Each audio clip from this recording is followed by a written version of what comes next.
a pleasure being here, and I'm really excited to be part of this wonderful workshop. I've gone through the concept note, and especially the note for this particular session. It's absolutely fascinating, and also a privilege to be amongst a bunch of other colleagues who are obviously experts in their field. And this is something that I personally have uh, found personally very fascinating, right? The role of media in disaster recovery and disaster management in particular. But before getting into that, and I'm hoping to share some of my reflections from my own work, from my own doctoral field work in particular. But before getting there, I thought I should turn to philosophy because I am very fond of philosophy, and I'm going to begin by invoking John Locke, one of my most favorite philosophers, right? And well, John Locke is not really the person who begins talking about representationalism. I mean, there are people much before him as well, but Locke certainly makes an interesting contribution to the very idea of representationalism, right? And an idea that I think is so central to what we are discussing today. So, in very simple words, representationalism is the idea that what we perceive around us in this world, right, is not the real world, right? Whatever we perceive through our sense organs is a miniature replica of what actually exists out there, right? Uh, and I find that thought very interesting, particularly while discussing the role of the media in the contemporary moment, not just with regard to disasters, but also with regard to anything that you want to perceive in the world around you today, right? It's almost like there is always this filter working, right?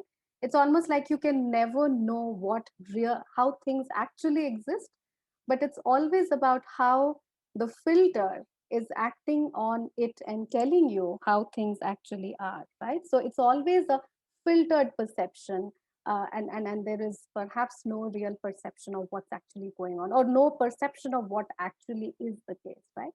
Now, that obviously becomes much more pertinent, in a situation like a disaster, right? Because these are extraordinary events. These are and I know a lot of people here may be uncomfortable with my usage of the word extraordinary, because part of the research is also to sort of undercut some of this kind of imagination that the media constantly throws at us, right? That disasters are actually extraordinary events, when in reality they are not extraordinary, right? Like somebody interestingly once said, it's part of nature to react, in uh, uh, there's nothing unnatural about a natural disaster, right? I mean, that is how nature behaves. And it basically depends on how prepared we are to face disasters that de- decides the impact on people, right?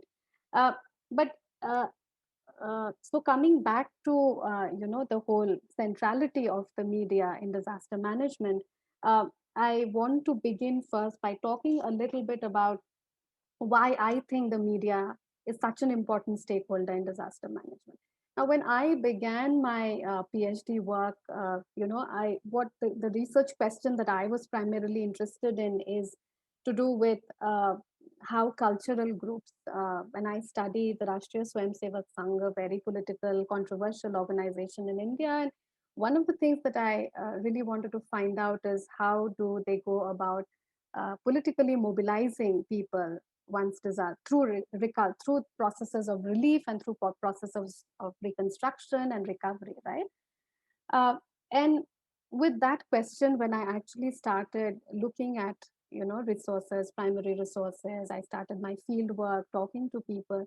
What I found very interesting was, the whole political mobilization aspect actually begins much before the relief and recovery phase sets in, right? So it actually begins with how media starts framing a disaster in a certain light, right? So whether these are seen as acts of God, whether these are seen as natural tragedies, whether these are seen as ways in which a government's administration has completely failed its people, right? So there are multiple explanations that the media sort of brings to the fore. There are all kinds of people who are cited, right, starting from religious leaders to chief ministers to politicians to prime ministers and so on and so forth, right? Now, the reason why I think this sort of act of meaning making of a disaster is so very important and pertinent is because it's the first step to discourse creation, right? And in many ways, this discourse that is set is pretty long lasting, right? It's long lasting to the extent that it impacts your relief process, it impacts your immediate reconstruction plans, it impacts, your long term recovery plans. In many ways, it tells you, or rather, it tries to compel us to believe that X category of people are more vulnerable than Y category, right? It shapes our senses of what is fair, what is unfair, what is just, what is unjust. It gives us a sense of who should be held accountable and who should not be held accountable, right? So in this entire process of discourse building, the media has a very, very important role to play. In fact, particularly so at a time when social media was absent, right? So today, young people, much younger people than me, are far more used to Twitter and to Facebook. And, COVID is an excellent example for that matter, right? So there's one kind of reporting that the government is giving you and giving you some numbers in terms of the number of people who are dying or the number of people who have been displaced uh, uh, through any disasters. And in the case of COVID, sorry, you have information about these many people dying, these many people infected. But on the other hand, you have social media stories every day, every second for that matter, defying those numbers and defying those statistics every minute and telling you that no, this is not right. And, the claims of this particular government is untrue. And look here, there are no oxygen cylinders. Look here, so many people are lined up, in this in outside a crematorium because there's no space to burn the dead. So in many ways, social media, of course, has been very powerful in countering some of these dominant discourses. But the fact remains that even today, my morning newspaper, is the first resource that I rely on when I'm sipping my cup of coffee or tea. The headline that I see on the news sets the agenda and tells me, look, not everything's right with the world, right? So to that extent, discourse is so important, and which is why I think media becomes that much more important. The second thing that I want to briefly touch upon is, what do we think we know about the media? What do we think we know about what is the media attracted by, right? So I'm just trying to, I'll just recount a story. I had recently contacted a journalist, well, not very recently, about at least about a year ago, and I'm not going to mention what the story was about, but it was something very close to my heart. And I had picked, a certain date, which happened to be, you know, uh, a very special date in terms of memorializing that particular event, right? So I had reached out to her and I had said, hey, I have a story. Would you like to, would you be interested? And the first thing that she asked me was, what is your peg, right? And I got interested in it was a very new category for me. I had never been introduced to something like that. So I asked her, what is a peg? So she says, a peg is an anchor, right? That you peg your story to. I don't find any peg for your story right now, right? So and the common defense that journalists mostly have for these kinds of questions is that newspapers do not sell on the basis of normativity, right? They sell on the basis of what the audience wants. The audience wants, particularly in the case of disasters, the audience wants something spectacular. The audience wants something extraordinary. The audience wants something that has not happened before or something that happens very rarely. To give you the example of the Kerala floods, right? And I see a lot of work has gone into this particular project with regard to Kerala floods and how the media has covered it. Now, 2018 is a year, I still remember my students were raising funds in the university, a bunch of students from Kerala, and that managed to raise a considerable amount of sum from students, faculty, and there were another bunch of students who later came to me and they were a bit upset. And perhaps because of my Northeast connection, they came to me and said, it's not like we are upset about the fact that so much money has been raised, but the similar floods happen in Assam every year, right? And why is it that, the media is not interested? Why is it that, when we try to do fundraising, nobody's interested? From a journalist perspective, no matter how cruel it sounds, right? The fact remains that floods in Assam happen every year. It's a repetitive phenomenon, it's a common phenomenon, and hence the media is not interested. But when floods suddenly happen in Kerala, a place which is known to have, good infrastructure, a reasonably good government, and then we keep hearing about Kerala being this model developmental state, and particularly after Sen and Jodhre's book, the media gets interested, right? Or when floods are happening in the city of Chennai, that attracts the media, as opposed to floods happening in some other remote region of Tamil Nadu, for that matter, right? So the common response from journalists, and intuitively also we tend to believe some of these things, right? That scale matters. If the death toll is very high, then the chances of being reported is much higher. We are also told that, if it's a rare event, if it's quantifiable, etc., the likelihood of the story selling more is much higher. But interestingly, research actually tells us, and then there are a variety of reports. I'm just going to cite one particular report here, that is far from the truth, right? So if you look at, the Karma International report that's being cited by a lot of researchers, CARMA, Karma International report, which does a very interesting analysis of 6 disasters across the world, right? It has the Kashmir earthquake of 2005 and the tsunami of 2004, 2 disasters from South Asia.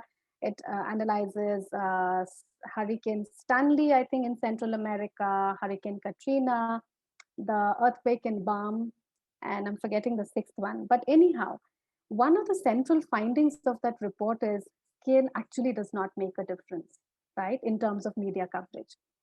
So this is a big hogwash. The larger claim that the report is making there is the likelihood of a disaster being reported in global media has a lot to do with how the Western world, relates to that particular event, right? So to and if you just unpack that a little more, one comes to realize that, the global media is essentially dominated by, largely Western, English educated, English speaking, white men, who have a certain discourse, a certain narrative that they are interested in. And obviously, there is no surprise, therefore, that only those kinds of disasters find more coverage, which kind of, falls in line in helping them build that agenda, right? So this is just one example. I mean, there are millions of such examples across different countries and different parts of the globe. So if now coming to the last point, and I want to finish with this. So if it's all such dismal story, if it all appears to be so hopeless, and is there a way forward, right? Is there a way in which we can salvage this somehow? Because my sense is, our audience for this workshop is primarily a bunch of practitioners and researchers and academics, and not so much media persons, right? So I think one of the things that one has to realize is, when we are trying to you know uh, expand these debates, or to sort of substantially contribute to the debates around, or research around disaster management or disaster recovery. I think the idea is to go beyond those disasters which actually grab the news headlines, right, and to focus on those which often do not make it to either the newspapers or to history, or in the history textbooks, right? I think that should be where our gaze largely should be focused on. More importantly, it's also important to sort of go beyond the larger celebratory ideas or stories that the media paints about certain disasters, right? So when I was doing my field work in Gujarat, this was, of course, many years after the 2001 earthquake that had struck in Bhuj. But one of the things that I often would come across, whether it was talking to stakeholders, media persons included, whether it was, going through some of these archival, documents, there was a sense of euphoria, there was a sense of celebration, there was a sense of achievement at how wonderful the Gujarat government has been in handling, this entire catastrophe. And when I was doing my field work, there was a sense of pride that people would, sort of, you know, harbor. And there were civil society activists who would take me around these villages and they would say, we built this village in partnership with the government and in partnership with the Gujarat government. And look here, there was nothing here. There was all rubble and so much has come out of it. Now, it only you only need to scratch the surface, and that scratching takes a bit of time. It doesn't come in the first or the second visit, but if you spend a little more time with the people, you start realizing that there are obviously marginalized communities within the beneficiaries, right? So in my study in particular, there were Muslims, there were Dalits whose experience of the disaster recovery process was quite distinctly different from the so-called upper castes, right? So I think here's an opportunity for researchers, young people in particular, who are planning dissertations or, PhDs around disaster relief and recovery projects, to actually go and invest some time in finding out about those things that have not been written about, or things that have been taken for granted for that matter, right? Because it's only by scratching the surface that you actually get to meet and know more about, develop a more holistic sense of the disaster, right? Uh, yeah, so the bottom line being, go where the camera has not been before, right? I think that would be my mantra um, for myself and for all of us who are interested in doing some serious academic research around disaster recovery.